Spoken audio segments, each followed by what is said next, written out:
الطفلة الأمريكية جاكوبا بيلر اللي كانت عايشة في ولاية إنديانا لاحظت من وهي صغيرة إنها مش شكل إخواتها، وسألت أمها كذا مرة ليه هي شقرة وعينيها زرقاء وباقي إخواتها شعرهم وعينيهم لونهم أسود، وكانت أمها دايما تقول لها إن ده شيء عادي ومفيش فيه أي مشكلة بتحصل. ولما بلغت جاكوبا سن الرشد سألت أمها أنت عملتي تلقيح صناعي قبل كده؟ يعني عملية حقن مجهري؟ أمها قالت لها لا ما حصلش. وفضلت جاكوبا شاكة في نفسها وأمها وإخواتها لحد سنة 2014 لما بقى عندها 35 سنة، وهي قاعدة في يوم قدام التلفزيون شافت إعلان عن موقع شهير بيساعد الأشخاص يتعرفوا على أصولهم وأشجار عيلتهم وإخواتهم في الجينات، وبيعرض النتائج المطابقة وأماكن الناس دي، وبيستخدم في ده تحليل الحمض النووي للأشخاص اللي حابين يتعرفوا على أصولهم.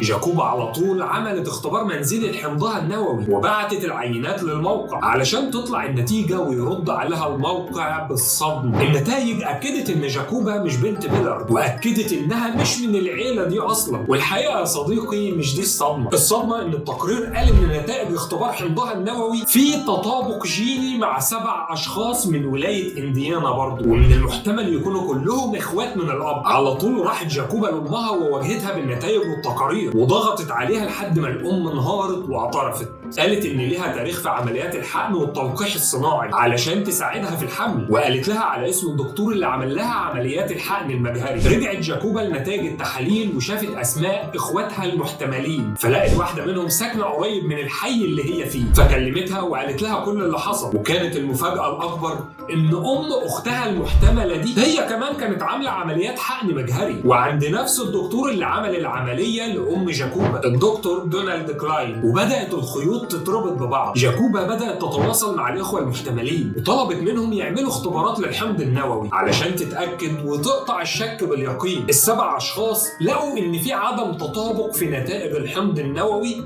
مع آبائهم اللي في البيت، وكان المشترك ما بينهم هو الحمض النووي المجهول. وأمهاتهم كلهم عملوا عمليات الحقن المجهري عند نفس الدكتور دونالد كلاين. جاكوبا راحت مباشرة للدكتور اللي عمل لهم عمليات الحقن المجهري وعرضت عليه نتائج الاختبارات، واجهته بالموضوع هي واخواتها. طبعا دكتور دونالد كلاين أنكر أي صلة ليه بالموضوع ده، وقال لهم إن ملفات المرضى القديمة كلها اللي كانت عنده ضاعت، وهدد جاكوبا إنها لو اتكلمت مع حد تاني في الموضوع ده هيرفع عليها قضية تشهير وسب. لكن طبعا كلامه ما أثرش في جاكوبا، وحاولت توصل القصة والجريمة للصحافة والإعلام، لكن محدش أخد كلامها بجدية. فراحت للنائب العام ورفعت دعوة لفتح تحقيق في القضية، لكن برضه ما جابتش أي نتيجة. في الوقت ده كان الإخوة بدأوا يتواصلوا مع بعض ويبحثوا عن بعض، ووصل عددهم ل10 أشخاص، فقرروا كلهم يقدموا دعوات للنائب العام لولاية إنديانا. وأخيرا اهتمت صحيفة بالموضوع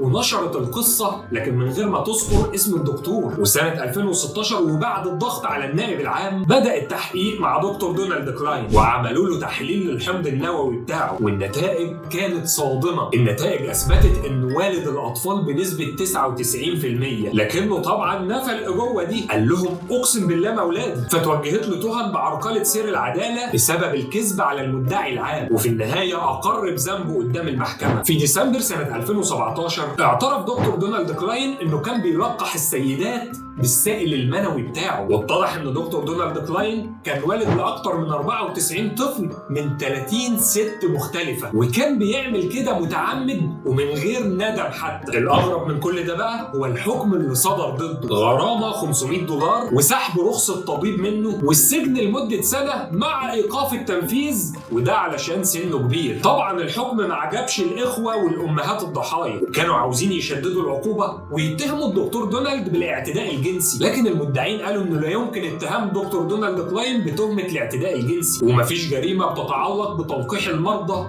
الراغبين في ذلك. كلاين كان طبيب بارز ومعروف في مجال الخصوبة، وكان مشهور جدا في ولاية إنديانا، وكتير جدا كان السبب في سعادة مئات الأسر من خلال مساعدتهم في الإنجاب، وكان عضو بارز في المجتمع والكنيسة، وكان متدين جدا زي القديسين. ازاي تتجمع كل الصفات دي في مجرم يعمل الجريمة البشعة دي؟ مجموعة من الباحثين قالوا ان كلاين مريض نفسي وبيعاني من عقدة الذنب في الماضي، لانه سنة 1963 دهس بنته بعربية وماتت، فقرر انه يجيب اطفال جديدة للعالم علشان يكفر عن ذنبه. ومجموعة تانية من الباحثين قالوا ان الجريمة دي وراها عنصرية دينية، لان دكتور كلاين كان بينتمي لطائفة دينية اسمها كويفر فول. الطائفة دي بتؤمن بتفوق العرق الابيض الآري اللي شعرهم اشقر وعينيهم زرقاء على باقي الاعراق والاجناس في امريكا وفي العالم كله، وكان من اهدافهم انهم يخلفوا اكبر عدد ممكن علشان يزودوا عددهم. اما دكتور كلاين بقى فما قالش اصلا عن الدافع اللي خلاه يعمل كده. والحقيقه يا صاحبي ان دي ما كانتش الحادثه الوحيده من النوع ده، زي مثلا حادثه الدكتور الهولندي جان كاربات سنه 2009 اللي اظهرت اختبارات الحمض النووي انه خلف 56 طفل عن طريق استبدال الحيوانات المنويه برضه، واللي مات سنه 2017 وهو عنده 89 سنه بدون عقاب. وفي كندا سنه 2019 تم اكتشاف جرائم دكتور نورمان باروين اللي عمل تلقيح ل 11 ست بحيواناته المنويه. وبعد اكتشاف جرائم كتير جدا في عمليات التلقيح الصناعي تم اصدار قوانين صارمه لتجريم التلاعب بعينات السائل المنوي او تبديلها او التعديل عليها.